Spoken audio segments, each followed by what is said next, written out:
Disney, the company that rules the world. ESPN, Nat Geographic, Lucasfilm, Marvel, the list goes on and on and on and on and on. Disney is known nowadays for one thing, and that one thing is franchising. There is no escaping it. Disney are everywhere. But come a little closer, let me tell you a story.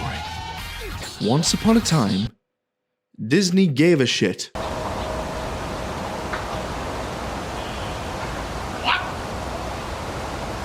You're joking. Before the bleeding dry of every asset under the sun, Disney used to make things. Not only that, they used to make original movies. And even better, those original movies were actually pretty good. Even better, they used to make original movies for a fraction of the price of these multiverse fart bombs. Deadpool and Wolverine had a budget of 200 million USDs.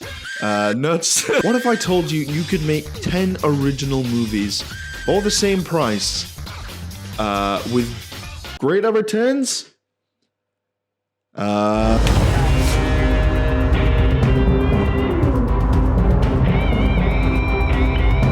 No. Until you adjust it for inflation, and then it's more. Throughout the 2000s, Disney and its subsidiary production houses created some family movies that not only performed well, but live in our collective household memory. If you're watching this video, first of all, hello. But secondly, you probably grew up and know some of the movies that we're actually going to talk about today. But did you ever stop and notice that one day they just kind of stopped happening? So were Disney originals any good? Were they successful? Why did they stop? Well, to answer that, I sat down on my couch and watched a whole bunch of them. So let's go back to the year 1998. France win the World Cup. Vive la France! Titanic became the first film to gross over $1 billion. Vive le guy who hit the fan! And Bill Clinton had a game of footsie that went a bit too far. Sexual relations. By this point, Disney had already established a pretty solid back catalogue of live-action home movies, including Cool Runnings, which I was going to look at for this video, but that is from 1993, and I wanted to focus on the later 2000s era of Disney films. The sweet spot of smaller productions between the years 2000 and 2015. Stop right there, young man. Oh my god, who are you? I am the physical embodiment of the comment section. Here to tell you here to ask you why you're looking at a film from 1998 that is 2 years before Y2K, of which that is the year 2000. This is a film that explicitly goes against your own rules. Because it's close enough to the year 2000 that I don't feel bad about including it, and it sets up a bunch of themes that kind of carry forward into a bunch of other Disney movies, and also, it's my video. So shut up. What? Make more FNAF content. No thank you. So The Parent Trap was made on a budget of 15 million US dollars, which adjusted for inflation today is roughly about 28 million Benjamins. In itself, Parent Trap is actually a remake of an original Parent Trap, except this one is definitely Disney 2000s era because it's got Lindsay Lohan in it. Twice. Parent Trap, the title kind of sounds like when a woman gets pregnant and wants the dad to stick around, so she keeps it. Been there. Had that happen. But it wasn't mine. She cheated on me. The film opens with a big old wedding. It's quite similar to the opening of Ghost, actually. Ghost Ship, you know the one. Before giving us a jump forward to the present day of 1998. A young American girl named Holly has been dropped off at a big old American summer camp.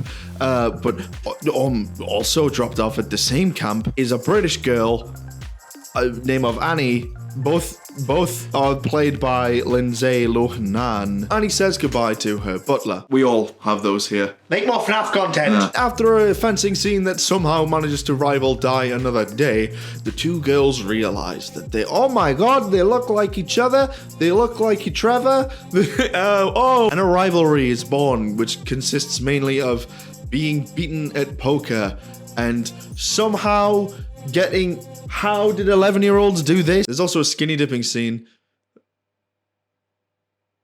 And after destroying an entire log cabin, and I'm pretty sure paralyzing members of staff, Annie and Hallie get isolated in the isolation cabin, which is where they learn about their similarities and bond over their similarities and also their parallels. Hallie doesn't have a mum, and Annie doesn't have a dad.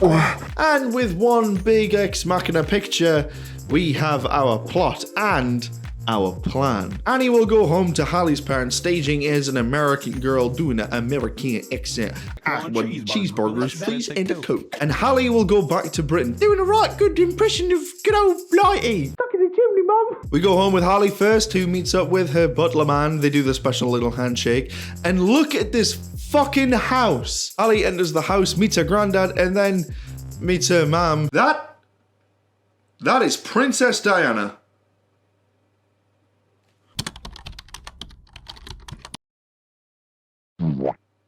Ghost! There's a big emotional play of their first hug, and did I cry? Yes. Listen, until about 3 weeks ago, I was on antidepressants and had been for 6 years, and they stonewalled me off from every emotion under the sun. So being able to just feel like this again, it means a great deal to me. Annie, at the same time, had already hit the States to meet her dad. She steps off the plane, and Derek Savage. That is Derek Savage.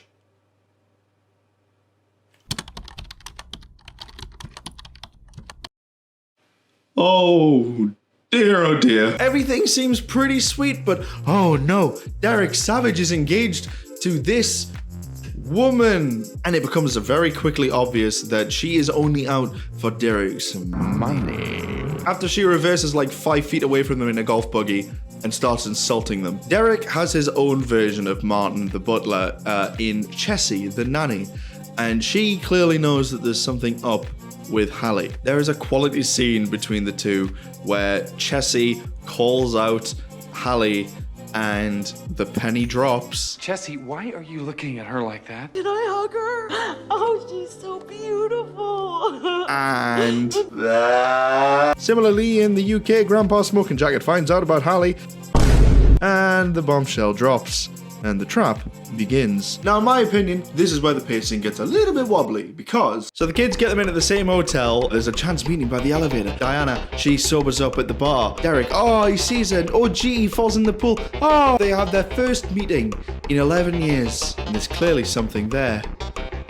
And that something is this bint. Yeah, what I was supposed to say there is that Meredith slows the whole third act down just by being there. I forgot to say that though because I'm an idiot. Also forgot to mention that Diana just completely doesn't want to do the gettings togetherings and it slows things down also. Even after Derek shows Diana his special wines collection from history long ago, including the wine from their wedding night, which would be a really, really impactful scene if I hadn't noticed that the boom mic operator had fallen asleep. It's fucking there. I'm not crazy.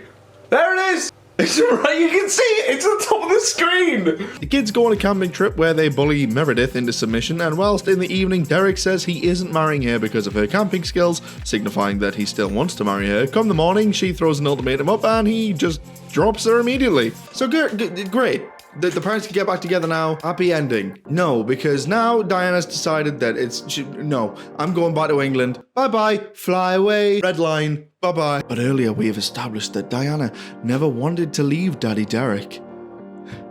And I can't believe I'm still calling them that. And she wanted Derek to chase her to the airport, but it never happened. So... Live happily ever after? Yes. Except you don't have to cry hysterically. Oh, yes, I do.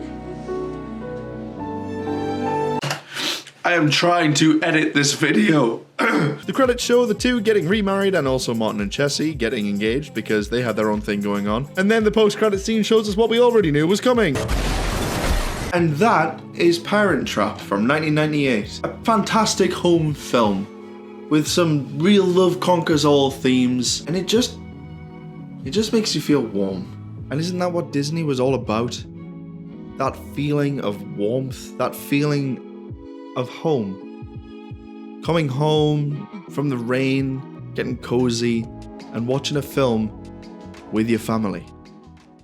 That's a really nice feeling. And going forward into the 2000s, Disney would keep up this hot streak of homely bangers with The Princess Diaries in 2001, starring Anne Hathaway. Get a Clue in 2002, starring Lindsay Boogaloo. Cadet Kelly, also from 2002, about a girl who called Kelly, who becomes a cadet. And then there was 2003's Freaky Friday. Made on a budget of $26 million, this film has its very own little space in my history, because the DVD menu used to really frighten me. Freaky Friday stars Jamie Lee Curtis and Lindsay Lohan. Hey! Anna is a teenager who constantly butts heads with her misunderstanding mum, and after an encounter with an evil Chinese lady at a Chinese restaurant, they wake up to find themselves body swapped. When what you see is what you lack, then selfless love will change you back. Oh, those rotten Chinese.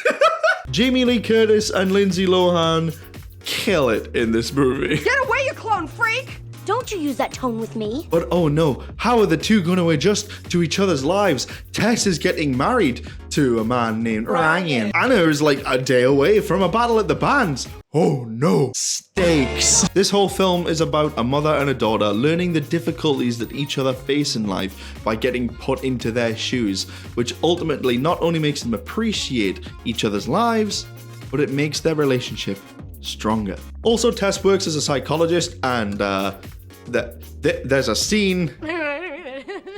It's really funny, but I don't think it would get away. It makes people with mental health illness look a little bit nuts. Freaky Friday is just a fun movie. That is the best way to sum it up. It's a fun movie with a fun plot where the stakes matter and the family-backed plot and message are actually applicable.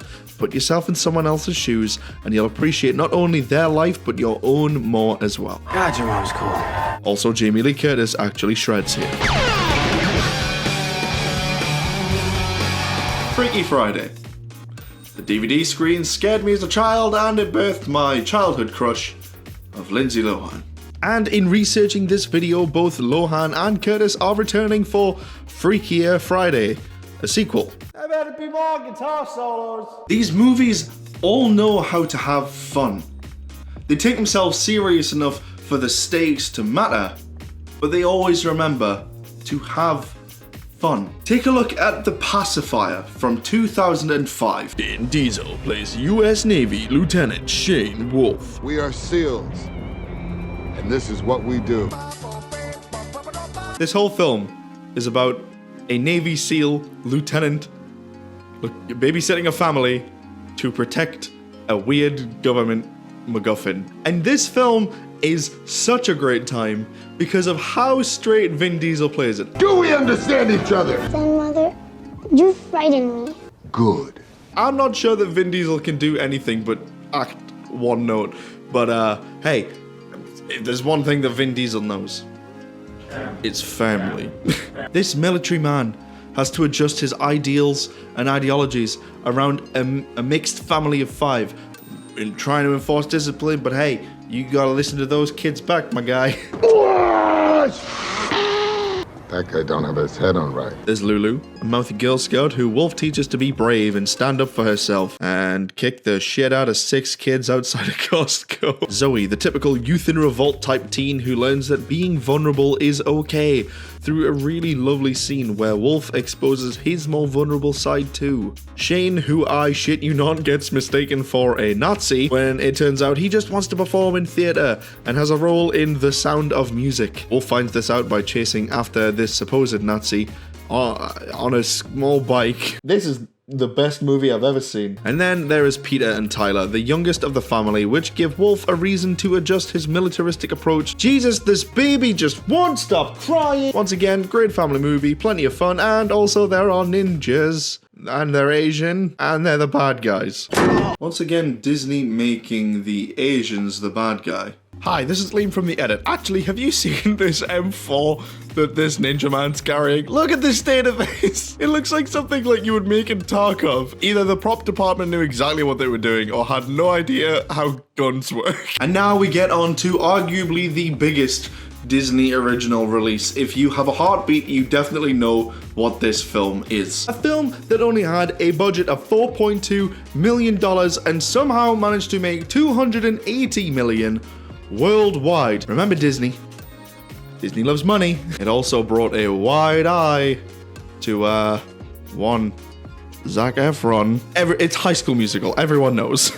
High School Musical actually aired originally on Disney Channel as part of their original series, which includes such classics as Oh my Christ! Look at all these movies! Anyone who remembers this intro, congratulations, I just reminded you how old you are. If there's one Disney Channel original movie that you remember, it's most likely High School Musical. Unless you were like a massive fan of, I don't know, go figure. High School Musical was the quintessential Disney kids movie. And now I am a 26-year-old man with it on DVD. Movie night with the kids, huh? I don't have children. It's got music, it's got love interests, it's got musical numbers that seem like they would be a massive inconvenience to everyone around the people singing. This is the lunch hall. High School Musical got a sequel, aptly named High School Musical 2, which I remember releasing to an insane amount of hype. There was a bus that Disney promoted, a High School Musical 2 Disney tour bus. There it is, and it stopped at the Metro Centre in Newcastle, near where I live. And I went along there with my sister and my best friend, and it wasn't very good. We didn't even get to go in the bus. Shout out though to Sean, the Chad to my Troy. And then another sequel that actually got a cinematic release, Senior Year. I didn't see that one. But once again, these films are just fun, inoffensive family movies. Is it just me? Is it just me? Am I getting old? Does nobody else miss movies like these? Movies like The Game Plan. Dwayne Johnson's a football star on top of his game, arrogant and selfish until boom, a child. His whole life gets upended. Shaggy Dog. Tim Allen is a workaholic who gets turned into a dog and rediscovers the importance of family. Fuck me, what the fuck? Low budget, feel good family films, at least in Disney's case, seem all but forgotten. There are plenty of movies out there that Disney made, and hey, if you made it this far into the video, thank you, first of all. But if you want to see a part 2 to this monster video, I will gladly go through more of these because what a great time. Hannah Montana, Holes, Sky High. If I'm entertaining you and you're enjoying this content, please let me know in the comments below if you want to see more stuff like this because, oh my god, I'm very happy to just rewatch these movies and talk about them with you guys. Hey, anything that I've talked about today, go and watch it. I want to open a dialogue with you watching this right now, because I am making this stuff for you. And the best way for me to make the things that you would like to see is if we talk. So let's talk. Jump in the comments. Tell me about your day. I'm proud of you, son. Thank you so very much for watching this very, very different style video. I'll see you. Wee! I'm flying! Whoa! I'm on a roller coaster! Whoa! Oh, what the fuck I'm doing?